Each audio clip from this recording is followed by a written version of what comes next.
प्यासा कौवा और अक्लमंदी। ये कहानी उन बच्चों के लिए है जो मुश्किल वक्त में हार मान लेते हैं और सोचते हैं कि मसले का कोई हल नहीं। अगर आपको ऐसी सबक आमोज, मज़ेदार और बच्चों के लिए कार्टून कहानियाँ पसंद हैं तो चैनल को सब्सक्राइब करें, वीडियो को लाइक करें और अपने दोस्तों के साथ ज़रूर शेयर करें ताकि मज़ीद अच्छी कहानियाँ आप तक पहुँचती रहें। गर्मियों का सख्त दिन था।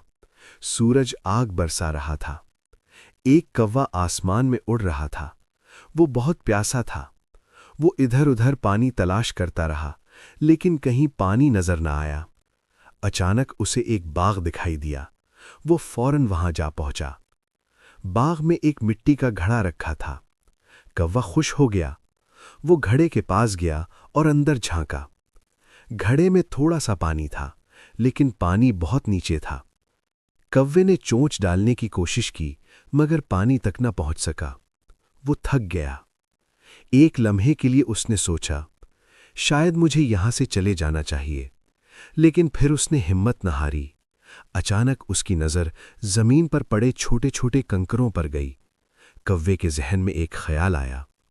वो एक कंकर चोंच में उठाकर घड़े में डालने लगा, फिर दूसरा, फिर तीसरा। आहिस्ता आहिस्ता पानी ऊपर आने लगा। कौवा खुशी से उछलने लगा। वो कंकर डालता रहा, यहां तक कि पानी इतना ऊपर आ गया कि वो आराम से पानी पी सका। प्यास बुझने के बाद कौवा खुशी से उड़ गया।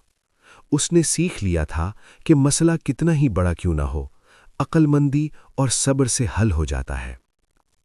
सबक: मुश्किल वक्त में हिम्मत ना हारो।